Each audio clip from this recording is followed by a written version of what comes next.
Dear Chloe, it's 2008, so you're going to uni. The parties on film screens make you believe that the next 3 years of your life are going to be a haze of alcohol and nightclubs and red plastic cups. And everyone tells you that university will be the best years of your life. No one really tells you how your own anxiety is going to get in the way of that. No one tells you how many times and how many nights you'll be behind your own bedroom door waiting for the music to stop so you know that it's safe to use the shared kitchen. It's propaganda night down at Engine Shed, whatever that means. You don't know what kind of music they play, you don't know what the price is on the door, but you know exactly what time propaganda at Engine Shed starts. You burn it into your brain because that means you know exactly how long there are going to be strangers pre-drinking in your hallway. So you lie and wait. You lie and wait, and they leave, and you breathe. And so you become known as the one quiet person. And you start to feel like just one quiet person just making it through the day, one quiet person with a lot on her mind. A bottle breaks on the street outside, followed by a chorus of cheers. Meanwhile, you're sitting in your room, cold and half lit because you're trying to save money. The cold glow of your computer screen feels immediately warmer as a message pops up. It's a message from your friend who is miles away, but she also heard a bottle break outside, followed by a chorus of cheers, and is sitting cold and half lit because she's trying to save money. You start to find silence beautiful. You're alone in your flat and it's glorious. You're alone in your flat and it's lonely. All 3 of your flatmates are called Call Me Rob, and they stopped inviting you to parties by November. Surrounded by music and nightlife, you can't help but notice that everyone around you seems to laugh out loud much more than you do. You laugh to yourself in your room. One quiet person with their own private joke. Weeks pass, months pass, and you're still awake. Long after Rob and Rob have all crawled home hungover. You're wondering if your friend miles away is awake too. And then you wonder how long it's been since you said anything out loud to anyone. How long it's been since you weren't just one quiet person. You learn that in lecture halls there are unspoken rules. People with no one to sit with like to sit together, but none of them like to sit with you. Just perch at the end, by yourself, it'll be fine, and just hope to God that no one wants to try and get past you. Your heart races as you watch the lecture hall fill up, as you will each and every person walking into that lecture hall to sit in a different row. You make a conscious effort to fidget only the right amount, not too much. Don't cough. Don't sneeze, never sneeze, don't make yourself seen, just practice your listening face. And then your brain and your heart and your stomach just tie themselves in knots as you hear those infamous words from your tutor's mouth. Group project.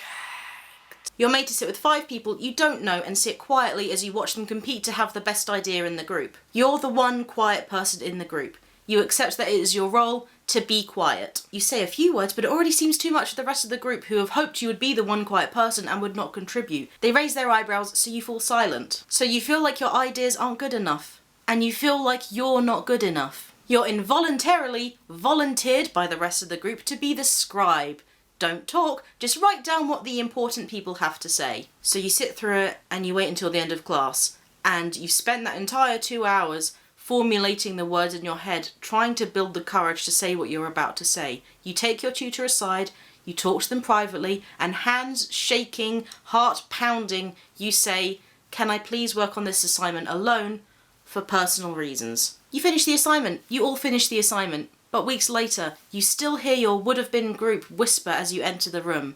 You overhear someone say, "Oh my God, what is her problem?" So you stay quiet, and you keep doing your best to get by, to be the one quiet person. And by the time spring comes around, the walls of your flat are lined with paper, all the thoughts that you never ever get to say out loud. And then your friend from miles away, she comes to visit, and you talk and you drink and you miss each other, and for a brief second that flat feels like home. For the first time ever it feels like home, and for the first time in a long time you remember who you can be and how loudly you can laugh when you're not just one quiet person. Summer comes and summer goes, and your flat from your first year is empty and nothing really more than a memory. You're surprised to find out that everything you own managed to fit in a suitcase, which is now on a train speeding away from your last week of your first year.